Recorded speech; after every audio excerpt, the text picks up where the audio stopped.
Continuando as nossas reflexões na leitura, no livro Deixar Ir, no capítulo do desejo, nós vamos entrar agora no O Poder da Decisão Interior. Dentro do Poder da Decisão Interior, você também já pode tomar uma decisão e acessar o Evoluindo Deixando Ir. Legal, né? Tem o link na descrição e tem o QR Code no canto da tela para você acessar o Evoluindo Deixando Ir, que é um modo de você aprimorar essas reflexões da leitura trabalhando o seu ser, o seu interior, trabalhando as questões do medo, da culpa, da tristeza. Depois a gente vai entrar nas questões de raiva, todos os movimentos para você elevar a sua energia, a sua vibração e desapegar dessas emoções, dessas cargas negativas, ou seja, deixar ir essas emoções de vibração mais baixa, certo? Então, agora vamos começar. O poder da decisão interior. Essas não são posições filosóficas, mas processos práticos que podem ser aprovados por meio da experiência. É fácil experimentar esses conceitos e observar os resultados automáticos acontecerem. Devido à tendência de a mente querer atribuir crédito a outro lugar que não o poder da nossa própria consciência, é bom manter um diário para escrever os objetivos que realmente queremos alcançar, checá-los e escrever notas de acompanhamento. Por quê? Porque vai levar um tempo antes de acreditarmos que é, na verdade, o nosso próprio poder que está conquistando esses fins. Aqui está um exemplo interessante da negação do poder interior. Um homem, desesperado para conseguir um emprego e bastante ansioso sobre isso, foi instruído a aplicar a técnica de rendição para a situação do emprego. Por ele ser religioso, foi aconselhado a esquecer a ideia e conseguir um emprego, entregar a Deus e render seu desejo quanto a isso, enquanto deveria ficar aberto ao que pudesse acontecer. Uma semana depois, ele conta: um dia depois que rendi querer um emprego, nada aconteceu. Então, recebi uma longa ligação do meu cunhado e vou começar a trabalhar na empresa dele. Se não fosse pelo meu cunhado, eu nunca teria conseguido um emprego. É bom que eu não tenha esperado por Deus. Esse é um bom exemplo do que a mente tende a fazer. Foi a sua própria rendição, claro, que trouxe a ligação do cunhado. Ele desejava um emprego tão ardentemente que o desejo estava bloqueando o cumprimento do objetivo. Quando deixou ir o anseio de um trabalho, este apareceu rapidamente dentro de 24 horas. Mas a propensão da mente é negar o poder próprio do ser e projetar em outro lugar no mundo. Esse é o motivo de as pessoas, em suas próprias estimativas, pensarem que são fracas. Elas têm o poder, mas apenas o projetam em forças externas. Todos somos seres poderosos que se tornaram inconscientes do próprio poder. O negamos e projetamos em outros por meio da culpa e do nosso próprio sentimento de pequenez. A maioria das coisas que acontecem no decorrer da vida é resultado de algumas decisões que tomamos em algum lugar no passado, consciente ou inconscientemente. Porque é assim, bem simples, de ver as decisões do passado ao observar a nossa vida e olhar para trás. Esse princípio é demonstrado por uma mulher que veio para a psicoterapia. Ela precisava de tratamento porque, em suas palavras, meus relacionamentos nunca dão certo. Ela tinha um caso de amor insatisfatório após o outro e sempre acabava se sentindo usada e abusada. Estava cheia de ressentimento, autopiedade e depressão. O problema, claro, foi dado em sua primeira frase: meus relacionamentos nunca dão certo. Ao negarmos o poder da nossa própria mente, não vemos a manifestação óbvia. É muito curioso como nos tornamos tão inconscientes. Aqui está uma mulher que teve a resposta, sentada bem aqui, mas não via que essa era a resposta. Ela realmente não via o poder do seu próprio sistema de crenças. A nossa mente é tão poderosa que, se mantivermos em mente um simples pensamento como meus relacionamentos nunca dão certo, é muito provável que isso acontecerá em nossa vida. Nosso gênio inconsciente, que pode apenas perceber ordens e não pode tomar decisões, faz com que os nossos relacionamentos não deem certo. Claro, ela tinha várias recompensas pelos relacionamentos decepcionantes do passado. Ela pôde vivenciar autopiedade, ressentimento, ciúmes, inveja e todas essas gratificações de que o eu menor se alimenta infinitamente. Se olharmos para a menor parte de nós, vamos ver que esse é o tipo de coisa que ela ama se empanturrar. O eu menor glorifica como a vida é miserável, como a sorte é difícil, quão ruins as nossas experiências foram e como as pessoas têm sido más conosco. Mas pagamos um grande preço quando escutamos esse conjunto de programações.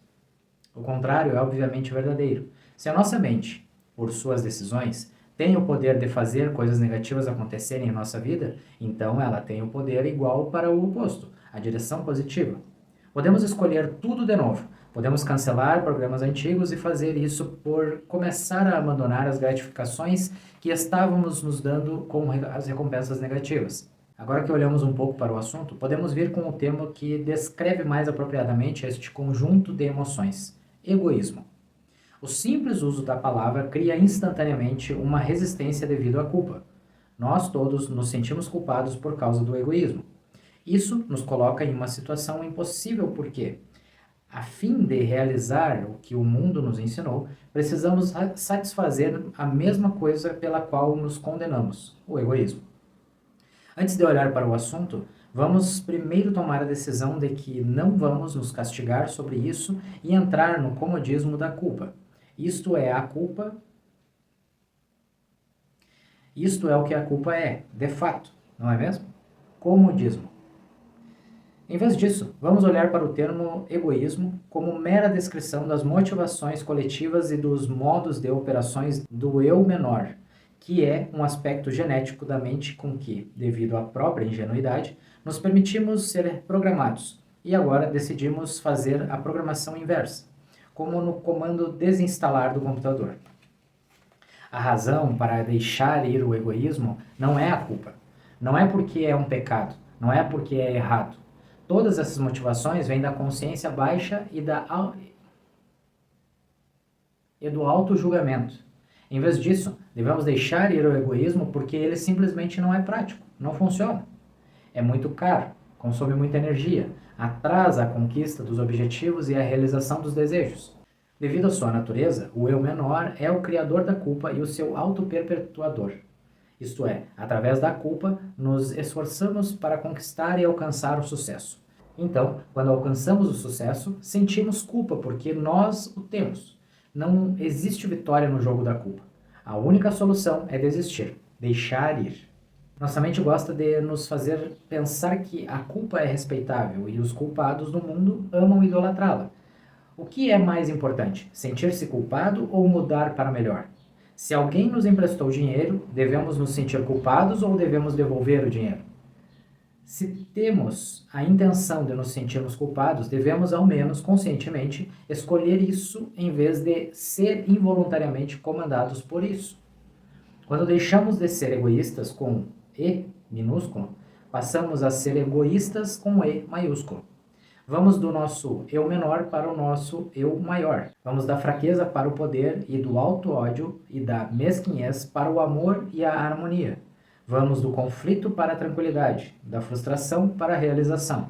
Em suma, em vez da motivação do egoísmo e do desejo, podemos com muito mais facilidade trazer para a nossa vida o que quisermos por visualizarmos o que queremos que aconteça. Fazemos isso por declarar a nossa intenção, por aceitação, por decisão e pelo ato da escolha consciente. Da parte do egoísmo, quem já acompanha as reflexões na leitura já sabe, né, que tem toda essa reflexão do livro do ego, do Osho, que ali ele, né, desmembra toda a questão do ego, mostra todas as convicções de ego, o quanto nós encaramos, o quanto nós deixamos que o ego controle, né, nosso dia a dia. É um bom movimento você também fazer essas reflexões, né, da leitura aí com relação ao livro do ego.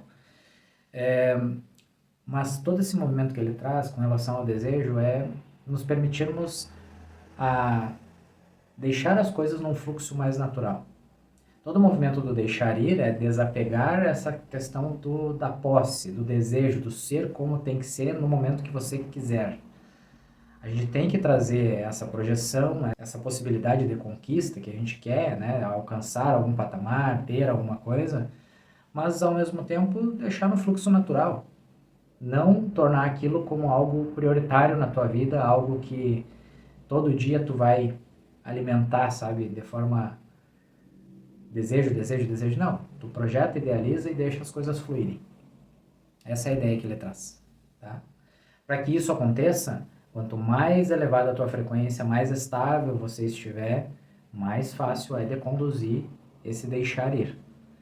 Por isso eu reforço, a ideia do evoluindo, deixando ir, é a gente usar ferramentas da parte holística, né, técnicas, que limpam essas frequências, essas cargas negativas que estão em você, que te geram dores, te geram conflitos emocionais, para que você consiga se manter em uma vibração mais elevada. E assim chegar a um movimento de uma frequência mais elevada, uma vibração mais elevada, dentro daquela escala que o Hawkins traz no livro e nos conceitos dele. Entendeu? Então é isso. No próximo capítulo, nós entramos na raiva. Aí, a raiva tem coisa. E tem uns trabalhos tão legais para fazer com a raiva. Vai ser legal. Tá bom? Nos vemos no próximo vídeo e até mais.